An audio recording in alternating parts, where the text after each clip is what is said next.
bullpen welcome. It is best bets with the field of 68, 3-man weave. Took a little day off, much deserved day off, I should say. So they called in the bullpen, Sleepers Media, with a special guest, not only Greg Waddell and Carter Elliott, but Carter Elliott's dog, Pierre, is in the building, folks. Pierre, how are you doing? Doing good. And the only reason that Pierre is in the building is because we would have this whole show filled with barking because there's people doing leaves outside. So for the greater good of this show, I will be holding him in my arms, but we got the research, we got the bets. We're going to pick up the slack for 3-man weave on an absolute loaded slate, by the way, I must say. Yeah, before we get right into our games, we got 6 of them that we're going to go in depth on today. Let's just be upfront and honest here because, we're an honest show. We've always wanted to do that for the people. This is one of the worst slates of the season. No offense to any of the teams playing today, but it's fitting that they phoned us in for this because we've sort of positioned ourselves as experts of all things bad in college basketball this year. And make no mistake about it, these games are bad. Yeah, I mean, we have our mid rankings, and these teams are so bad that they might not even make an appearance in the mid rankings. But with that said, that's why we do the research, Greg. That's why the numbers are there. That's why we have shows like this, because if there's games we bet on, we are going to bet on them. That's the motto. That's always has been the motto. That's always been the motto. Cart, before we get right into this, any takeaways, any thoughts from the games last night? Again, not a massive slate. We had Arizona with a big win. We had Xavier with a big win. We had a 3-0 day for the daily picks videos I do, by the way. But anything worth talking about, anything notable? Wisconsin struggled at the Kohl Center. They did, but I think the one takeaway, I'm actually going to steal Rob Douster's thunder a little bit here. I think that USC needs to be taken seriously in the Pac-12 for contention to win the Pac-12. Now, they did struggle last night against the UC Irvine team, but that's a really good UC Irvine team. They got some pieces on that team. That was not an easy game. So I think that a lot of people are always talking about, of course, the UCLAs, the Arizonas, obviously, because they're playing really good basketball right now. But people are not mentioning USC, and I think they need to be mentioned in that conversation that they could, potentially win the Pac-12 this year.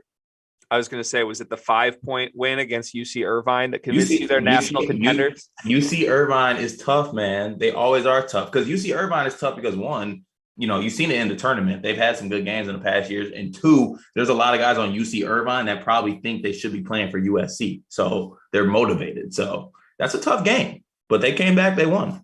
There's some teams that lose at home.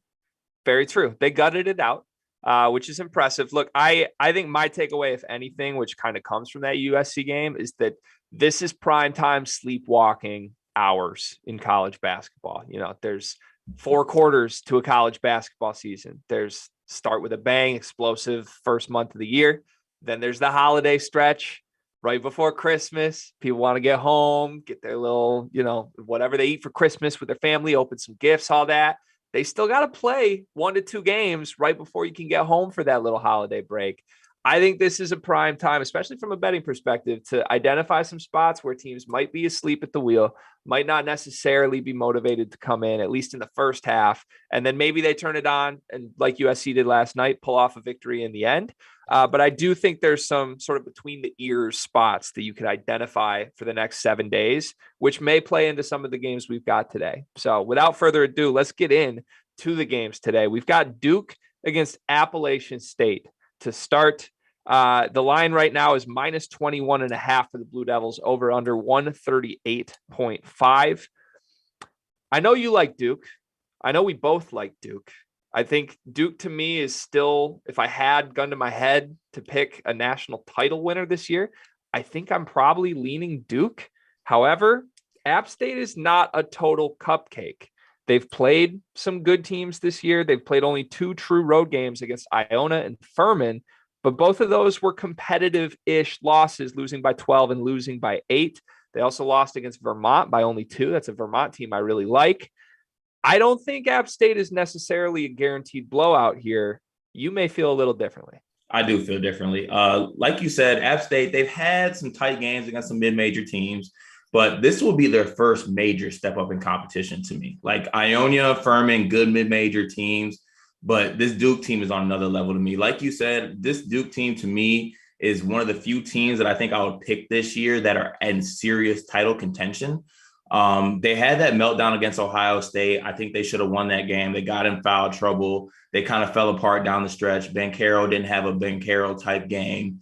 I think that's one they just let get away from them. But don't get it twisted. This Duke team is crazy talented. I think this is an area where they're playing at home. They don't play for another week or so before ACC play starts. They don't have anything to look forward to, really. I think they focus on this game at home. And I think this is a rout, actually. I could easily see this being like a 30-point win for Duke. And I do have some stats also to back that up if you would like them. Sure, please. All right. So one, Greg, when I talk about this Duke team, are they tall? Are they lengthy? Yes. This App State team, average height-wise, is 304th in the country in average height. They cannot rebound, okay? Ooh. They are not going to be able to, one, stop Duke from scoring. But even if they aren't able to stop them from scoring, Mark Williams, Ben Carroll, Wendell Moore, they're going to get it right back off the misses, and they're going to lay it up and put it in. This App State team, very, very slow, 317th in the country in tempo. They're going to try to make this game as slow as possible. But I just think that Duke has way too much talent. They're not going to be able to get slowed down. They're not going to be able to score on Duke in the half court. I think they get out to a really early lead. It's probably around 20-point lead at half, and then they just rout all the way in the second half. I just don't think App State's on the same level as this Duke team. I don't want to overthink it. Carter Elliott with the numbers. Folks, this is a historic occasion. I love it. I'm proud of you for it, and I love that stat. I have a stat that coincides with that stat. All of a sudden, you've swung me. Here we are doing teamwork here. App State has the 349th ranked 2-point percentage defense in the country. They're horrible. They give up easy shots at the rim at will, probably because they are so small.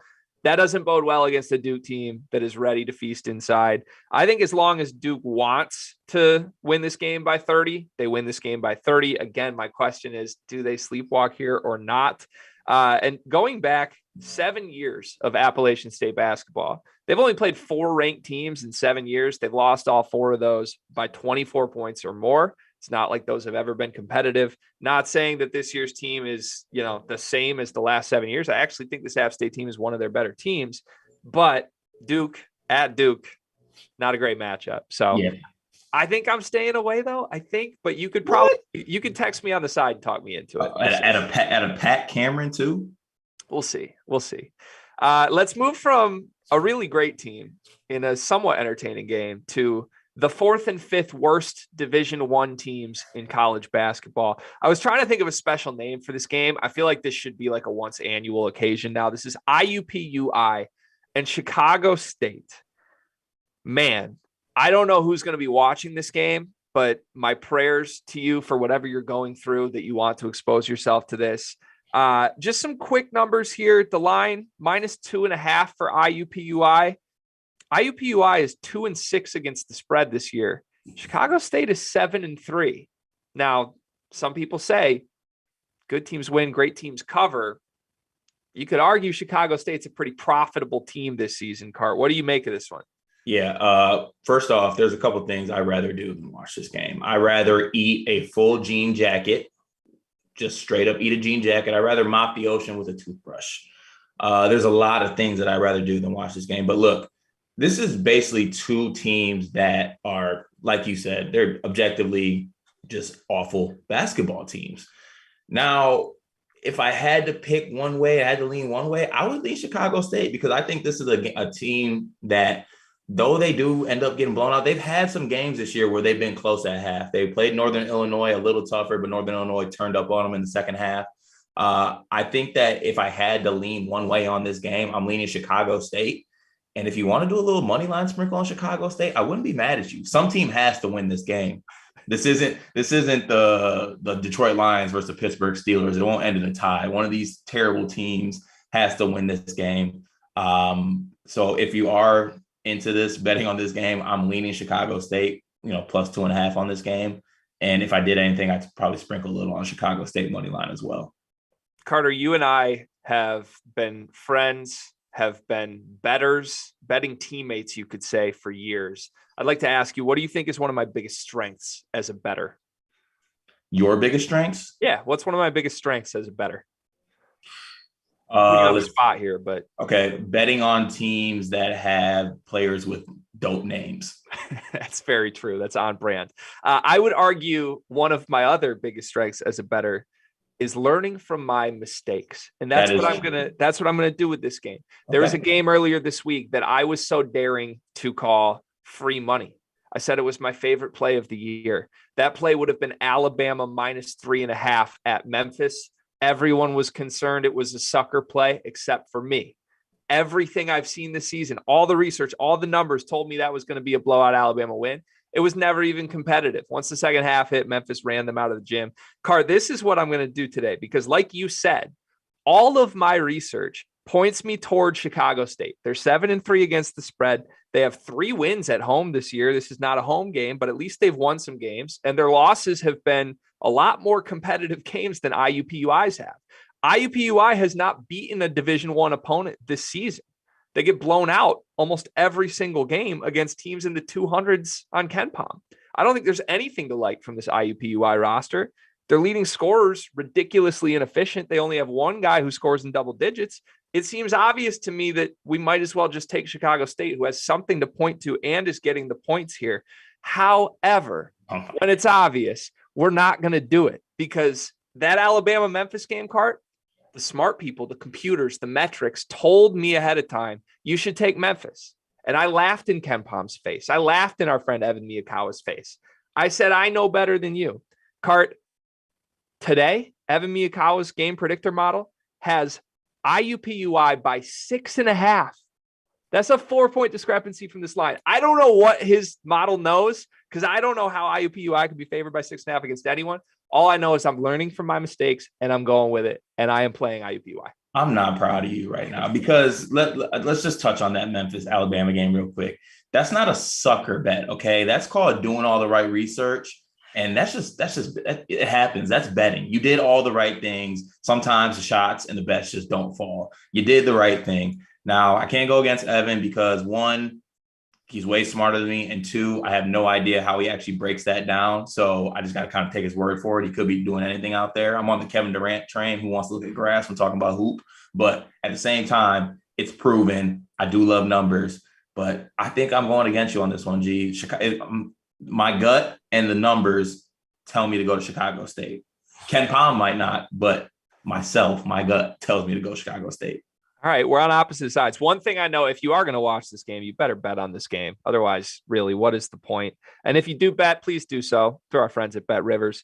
Moving to game 3, Car, we've got Drake against Jackson State. The line I see right now is Drake -16, over under 127. Your thoughts? Well, I'm just glad, first of all, that you realize that Drake playing Jackson State and not Jacksonville State, like you texted me earlier.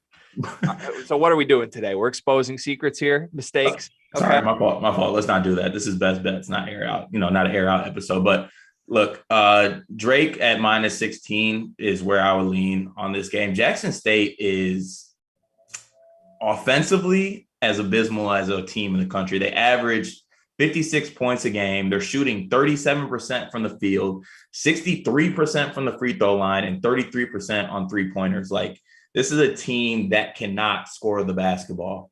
To me right now, this is 2 teams that are going opposite directions. I think that Drake started off a little slow this year, but they had high expectations coming into the year. They have a senior laden team. And I think these are 2 teams trending in different directions. Jackson State's trending down while Drake is trending up. They had a tough game. I thought they could have pulled it out against Clemson, but they had a couple mistakes down the stretch, but they could have won that game against a pretty good Clemson team. I just don't think that Jackson State will be able to score enough points to keep up with Drake. So I'm leaning Drake -16 on this game. And there's no possible way you're about to come back at me and tell me that I should bet on Jackson State +16, right? I'm not. But before I get into my analysis for this game, how do you think Brittany Renner factors into this matchup? I did write on my notes Deion Sanders. That's it. I mean, there's something we have to acknowledge there. Look, this Drake team, to me, is a notable team. I think they're good. I will not be surprised if this team finds a way to make the NCAA tournament. They beat a Richmond team that I'm pretty high on earlier this season. They have single-digit losses to Belmont, Alabama. They went to overtime with Clemson. Like, this team's been competitive against good teams. That's a lot more than you can say for Jackson State. However, if there was a play here for me, because I don't really like that number at 16, I think Drake should blow them out, but that 16 number is a weird number to me. If there was a play, I would lean the under here, which is the opposite of where the money is being bet right now. It's going up and it's at 127 right now. I just, like you said, I don't know how Jackson State scores in this game. Their last 3 games against Iowa State and Northern Iowa and Illinois State all went under 126 for what it's worth.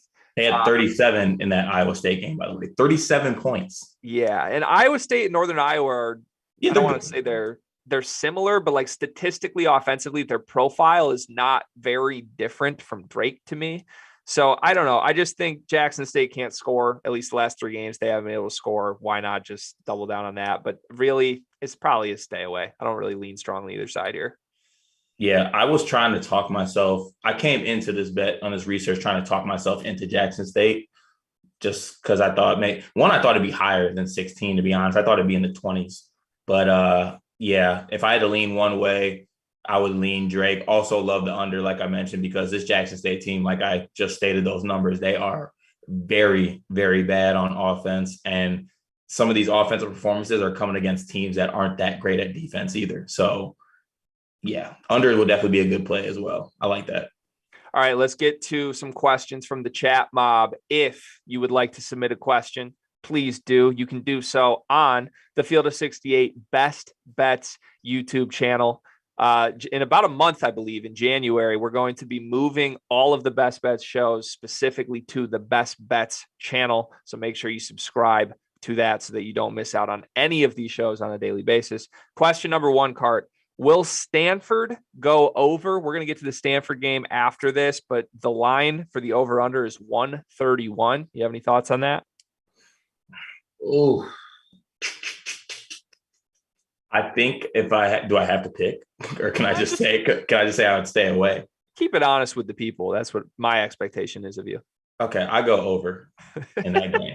I would, because if I'm watching a game like Stanford and Dartmouth, I want to see points anyway. So if I'm betting the over, there's no way I'm trying to see an under in that basketball game. That is literally the only reason. I know that's not great research, but not everyone can be 3-man week.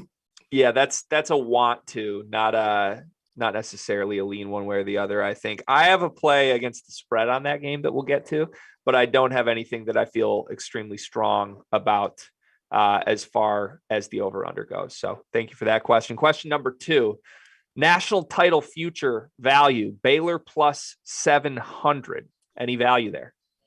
Definitely value there. This Baylor team is just, a lot of people pointed out how they're underrated coming into this year. Now, I still would take last year's team over them. Don't get me wrong, but this team is not far off. They play extremely well on the defensive end. I love Akinjo, love Kendall Brown, Sochan, the freshman, starting to show some things as well off the bench, which I think can only help this team improve, because I think depth was an issue coming into the year. But if you have some of those guys coming along faster than you thought coming into the year, it bodes very well for them. Drew is an amazing coach. I really like this team. And Thamba is his last name, I believe. That's center.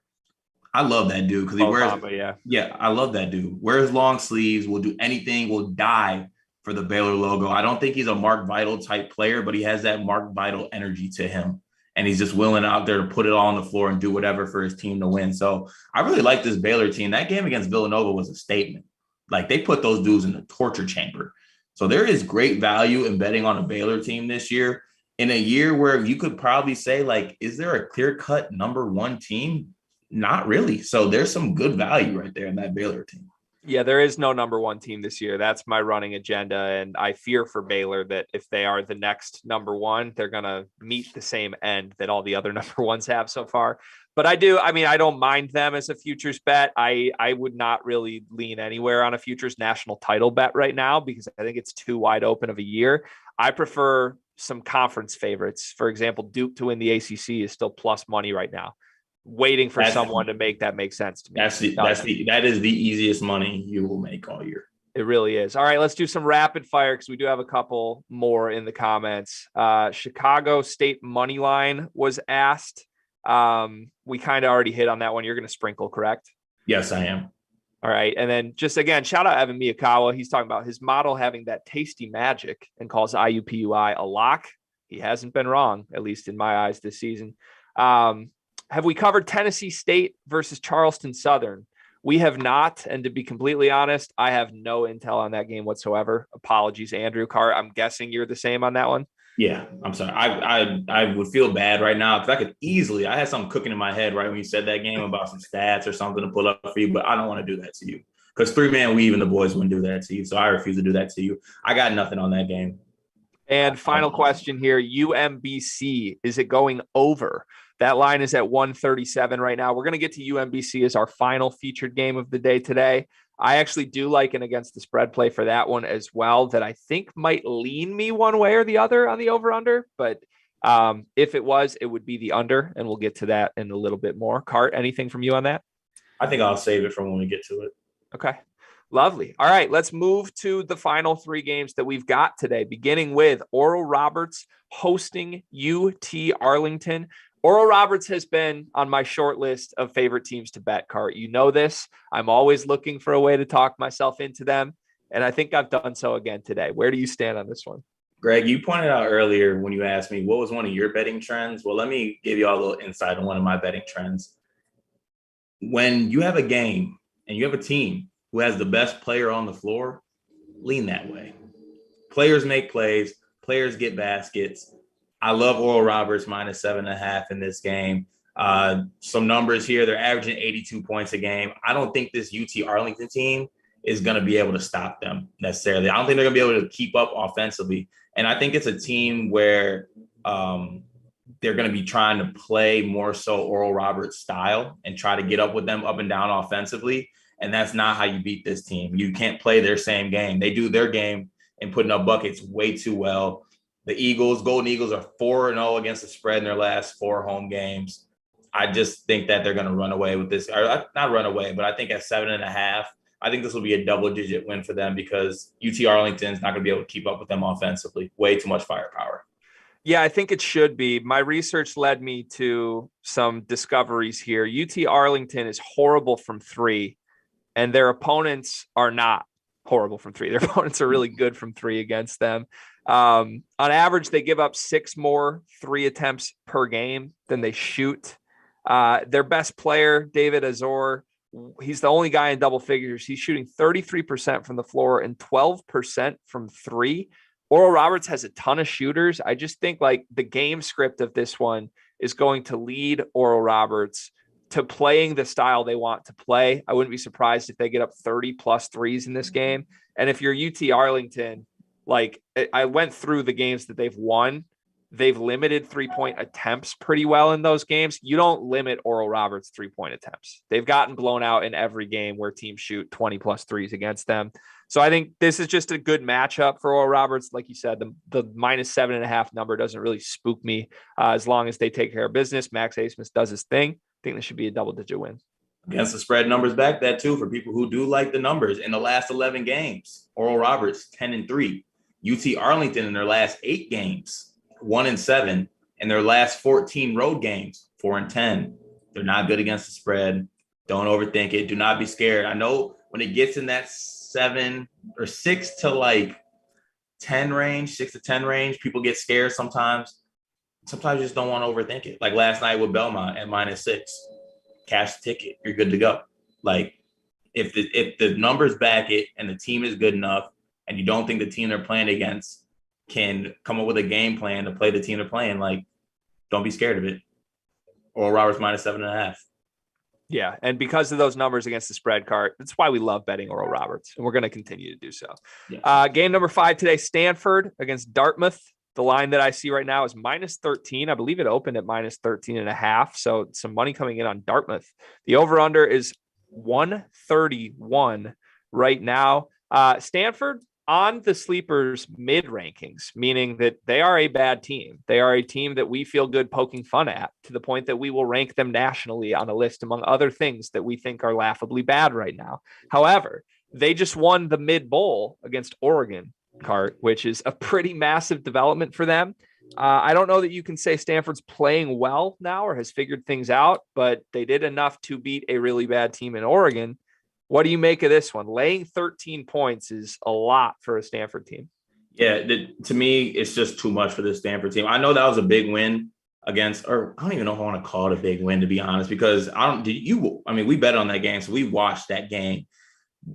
That was two not good teams to me. Like, I thought Oregon is going to maybe turn a corner at some point of this year, but I don't think it's going to happen. Like, Oregon is not that good. They have plenty of chances to win that game. They had a breakdown to let the game winner even happen. That shot shouldn't even have got off in the first place. They missed free throws down the stretch. I just really don't believe in this Stanford team. Harrison Ingram, I think, is great, but besides that, just not really a fan of this team overall. I don't think I'll ever get past the fact that they get McDonald's All-Americans and just give them a season of losing in education and a life in Palo Alto.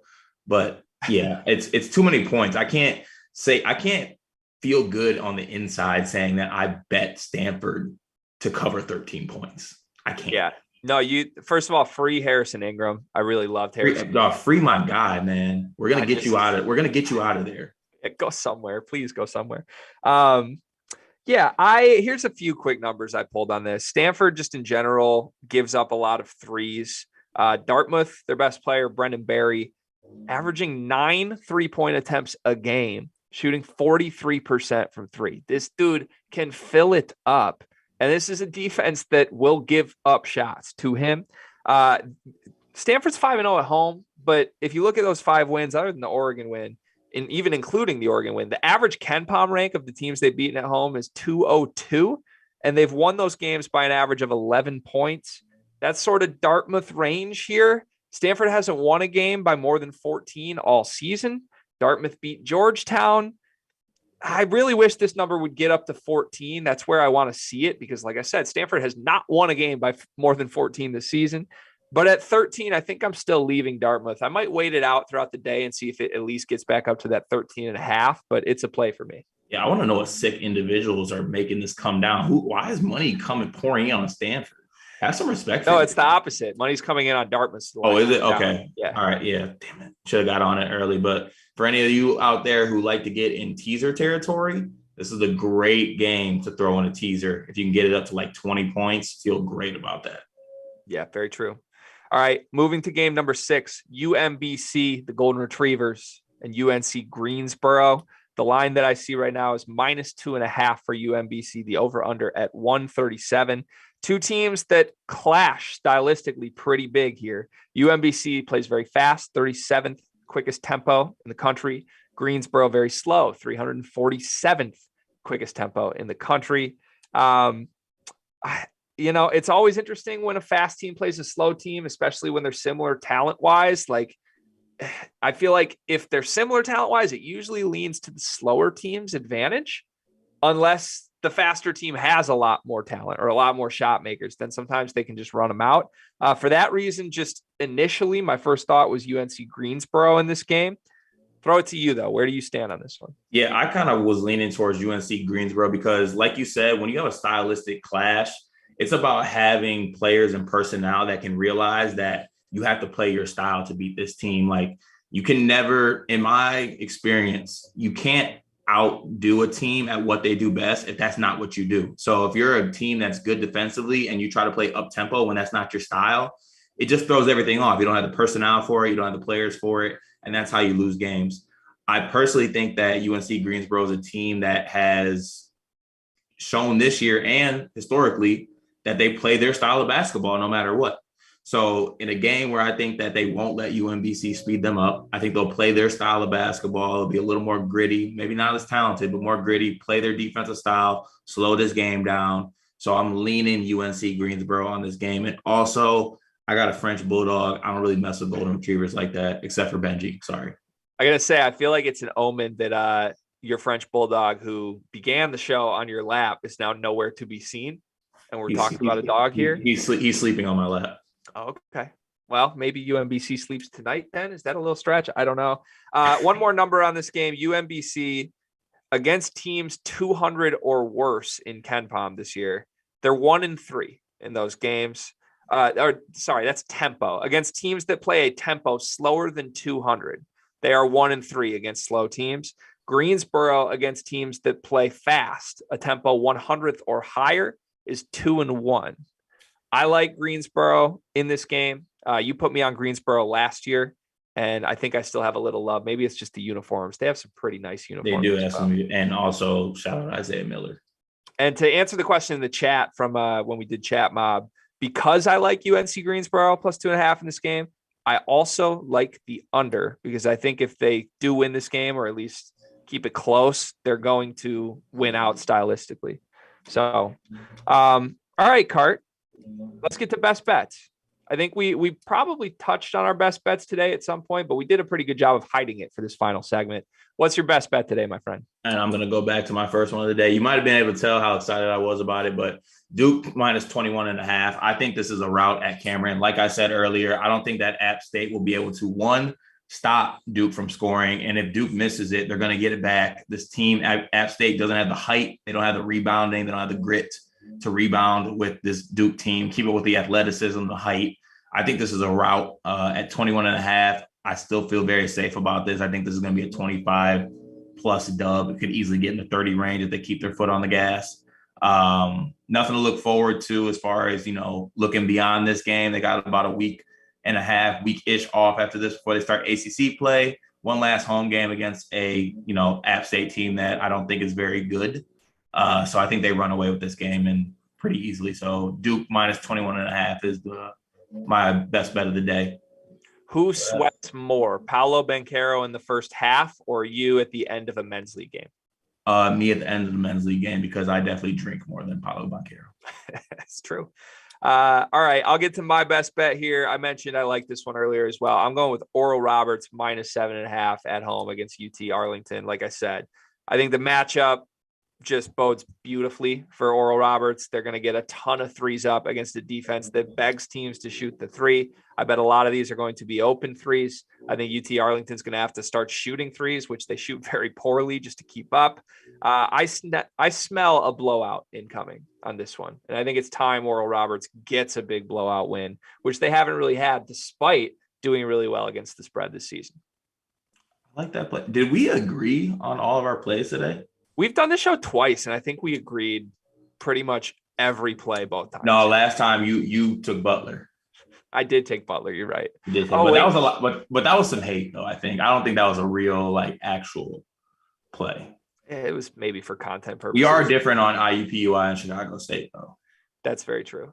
Do you want to let Pierre say any final words before we wrap up here? Shout out my son Pierre DeMarcus Elliott, first of his name, French Bulldog. He's that boy. Also, shout out to Three Man Weave on the Best Bet Show. We watch it all the time. I'm starting to think there's a theory that they take the days off with the slates aren't that great. And let's just give it to the sleepers media. No 3-man weave. Give it to the pick and roll guys. I don't even know the two-man game, whatever you want to call it.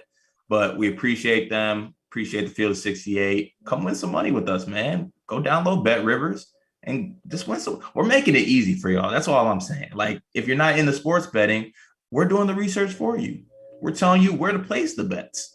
I mean, we're basically holding your hand virtually. So we got y'all. Don't worry about it. Where else can you watch a man who got a haircut 35 minutes ago hold a French Bulldog on his lap for 35 minutes? That is facts. That's big. Only at the Field of 68. Thank you, everybody, for watching. I believe Best Bets will be back tomorrow. Unless I'm wrong, then I apologize on that. But tap in, 3-man weave, Sleepers Media. We are out.